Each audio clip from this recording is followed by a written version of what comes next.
Field marshal ने पाकिस्तान में दहशतगर्दी के फरोग में मुलव्विस किरदारों से पर्दा उठा दिया। वाशिंगटन में आलमी मीडिया, पॉलिसी माहिरीन और दिफाई तंजीमों के अरकान से मुलाकात में जनरल आसिम मुनीर ने ऑपरेशन बुनियानो मरसूस के हक़ाइक़ से आगाह किया। इलाकाई कशीदगी कम करने के लिए फ़ाल किरदार अदा करते रहने के अज़्म का इजहार। आलमी शराकतदारों को पाकिस्तान में सरमायाकारी की दावत भी दी। वाज़ेह किया कि पाकिस्तान आलमी दहशतगर्दी के खिलाफ जंग में फ्रंट लाइन पर है।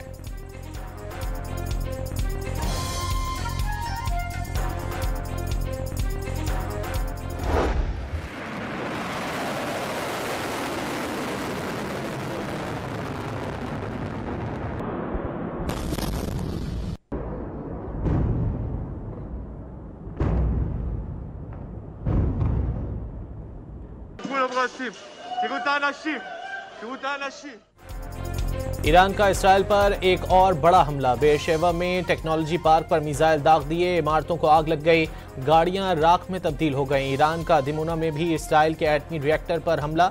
ईरान ने इसराइली फौज के कमांड और इंटेलिजेंस हेडक्वार्टर को निशाना बनाने की वीडियो जारी कर दी। हमले में इसराइली फौज के यूनिट को शदीद नुकसान पहुंचा।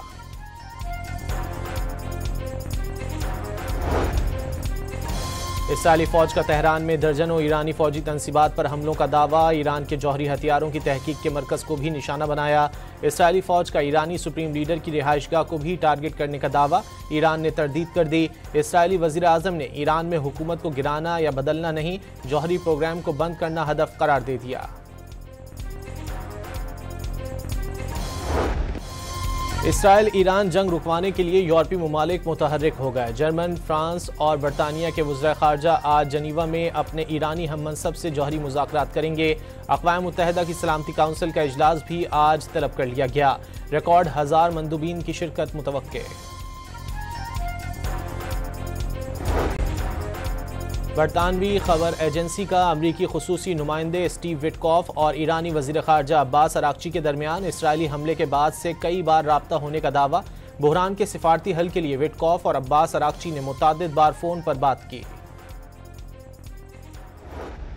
Into the reasoning and the rationale, the president believes that, but that's his position and he will make a decision within the next 2 weeks. The president is always interested in a diplomatic solution to the problems and the global conflicts in this world. Again, he is a peacemaker in chief. He is the peace through strength president. And so if there's a chance for diplomacy, the president's always going to grab it, but he's not afraid to use strength as well, I will add. Donald Trump ने Iran पर हमले के मंसूबे की मंजूरी की खबरों को मुस्तरद कर दिया। अमरीकी सदर आइंदा 2 हफ्तों के अंदर ईरान पर हमले से मुतालिक फैसला करेंगे। अमरीका ने तनाज़े के तमाम पहलुओं पर गहरी नज़र रखी हुई है। तर्जुमान वाइट हाउस के मुताबिक सदर ट्रंप सिफारती रास्ता अपनाने के ख्वाहां हैं, लेकिन अगर ज़रूरत पेश आई तो ताकत के इस्तेमाल से भी नहीं हिचकिचाएंगे। दावा किया कि ईरान 2 हफ्ते में जौहरी हथियार बना सकता है, इसे सिर्फ सुप्रीम लीडर की मंजूरी दरकार है।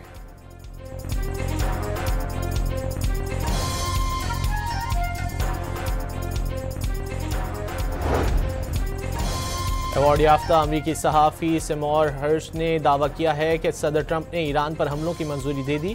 आइंदा हफ्ते के आखिर में अमरीका की जानिब से ईरान पर शदीद बमबारी की जाएगी। ईरानी सुप्रीम लीडर की रुखसती से हर चीज़ मामूल पर आ जाएगी।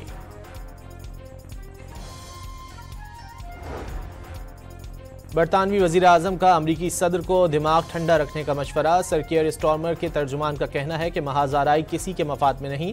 बरतानिया ठंडे दिमाग के साथ सिफारतकारी को आगे बढ़ता देखना चाहता है। रूसी सदर पुतिन और चीनी सदर शी जिनपिंग के दरमियान टेलीफोनिक राब्ता। दोनों रहनुमाओं की ईरान पर इसराइली हमले की शदीद मजम्मत। आलमी कवानीन की खिलाफ वर्जी करार दे दिया। तनाज़े का सिफारती हल निकालने पर जोर।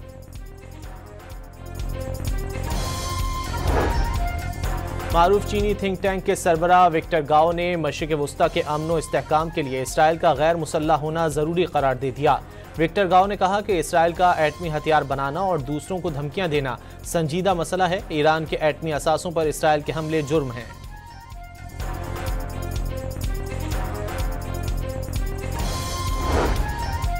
इसराइल का अमरीका से मदद मांगना उसकी कमजोरी को जाहिर करता है। ईरानी सुप्रीम लीडर का ईरानी अवाम को दुश्मन के सामने बिला खौफ डटे रहने का पैगाम। ईरानी सुप्रीम नेशनल सिक्योरिटी काउंसिल ने खबरदार किया है कि कोई भी फरीक जंग में शामिल हुआ तो उसके खिलाफ फैसला कुन कार्रवाई की जाएगी। ईरानी पार्लियामेंट के स्पीकर ने वाज़ेह किया कि अमेरिका की मदद के बगैर इसराइल एक रोज़ भी ईरान का मुकाबला नहीं कर सकता। साबिक ईरानी वज़ीर ख़ारजा जवाद ज़रीफ का दावा है कि जंग ईरान ने शुरू नहीं की, मगर यकीनन फैसला ईरान ही करेगा। ईरान ने माजिद खादमी को पासदारान इनकलाब की इंटेलिजेंस सर्विस का नया सरबराह मुकर्रर कर दिया। ईरानी मीडिया के मुताबिक जनरल माजिद खादमी वजारत दिफा में इंटेलिजेंस प्रोटेक्शन ऑर्गेनाइजेशन के सरबराह की हैसियत से खिदमात सर अंजाम दे चुके हैं।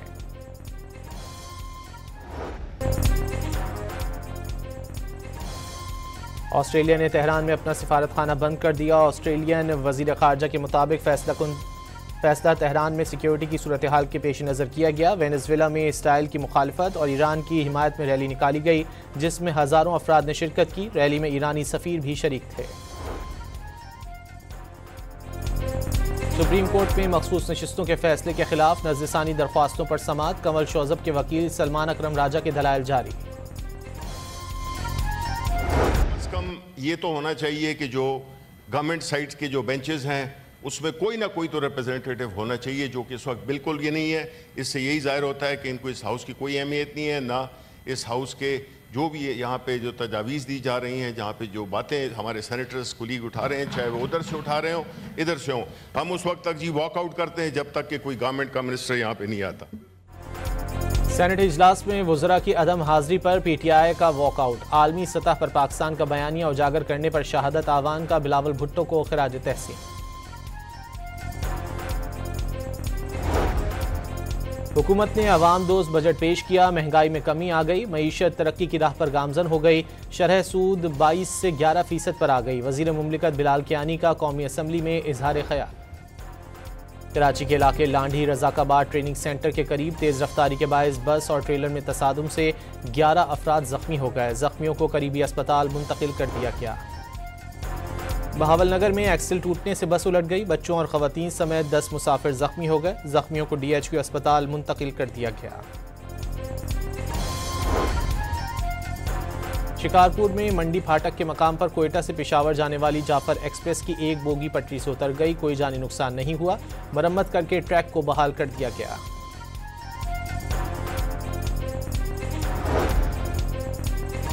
फैसलाबाद में ट्रैक्टर ट्रॉली ने गधा गाड़ी को रोन डाला। हादसे में नौजवान जाँ बहक और साथ ही जख्मी हो गया। ट्रैक्टर ट्रॉली का ड्राइवर मौके से फरार होने में कामयाब हो गया। कराची के साइड सुपर हाईवे पर पुलिस और डाकुओं के दरमियान फायरिंग के तबादले में जद में आकर 7 साला बच्ची जाँ बहक। सुखन में शहरियों और सिक्योरिटी गार्ड की फायरिंग से 2 डाकू हलाक हो गए। डिफेंस फेज 2 में मुकाबले के बाद 3 डाकू जख्मी हालत में गिरफ्तार कर लिए गए।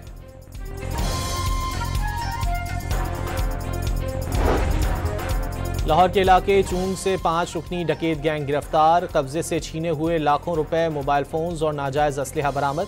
पुलिस से तफ्तीश में मुतादिद वारदातों का एतराफ कर लिया।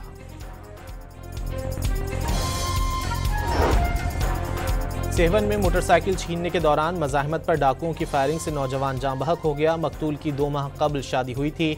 मछलियां पकड़ने का काम करता था।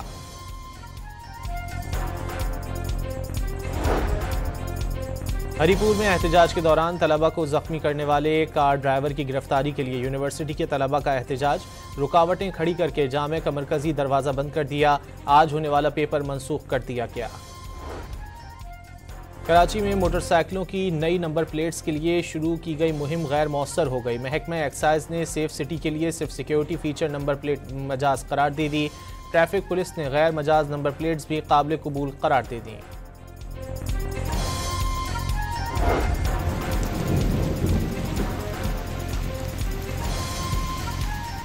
मुल्क भर में प्री मानसून सीजन का आगाज हो गया। गर्मी की शिद्दत में कमी आने का इम्कान। बलोचिस्तान, पंजाब, खैबर पख्तूनख्वा, गिलगित बल्तिस्तान और कश्मीर में बारिश की पेशगोई। सिंध में कई मकामात पर कल से बादल बरसने का इम्कान। बरसात का सिलसिला 23 जून तक जारी रहेगा।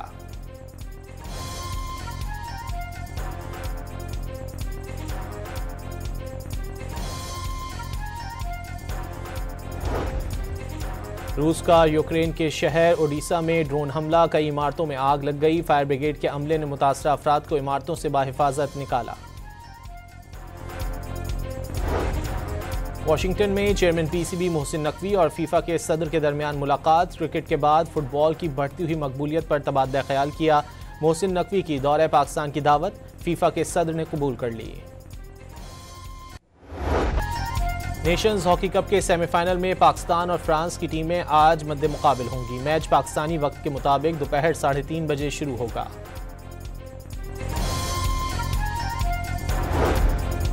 कौमी हॉकी टीम के खिलाड़ी डेली अलाउंस से महरूम। कैंप और नेशंस कप के खिलाड़ियों को अदायगी नहीं की गई। हॉकी फेडरेशन को हर खिलाड़ी को 5.5 लाख रुपए अदा करना है।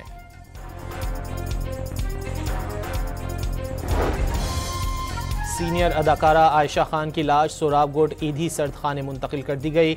अदाकारा की घर से 1 हफ्ते पुरानी लाश मिली थी। मरहुमा ने कई ड्रामों में लाजवाल किरदार अदा किए। 10,000 से जायद मकबूल उर्दू पंजाबी गीतों के खालिक नगमा निगार ख्वाजा परवेज़ के मद्दाह आज उनकी 14वीं बरसी मना रहे हैं।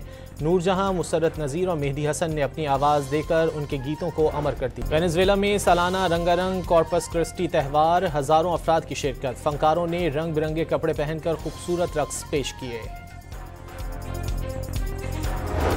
और ट्रिनिडेड टोबैगो के 28 साला मौसीकार ने 31 घंटे तक मुसलसल स्टील पैन बजाकर गिनीज वर्ल्ड रिकॉर्ड में अपना नाम दर्ज करा लिया।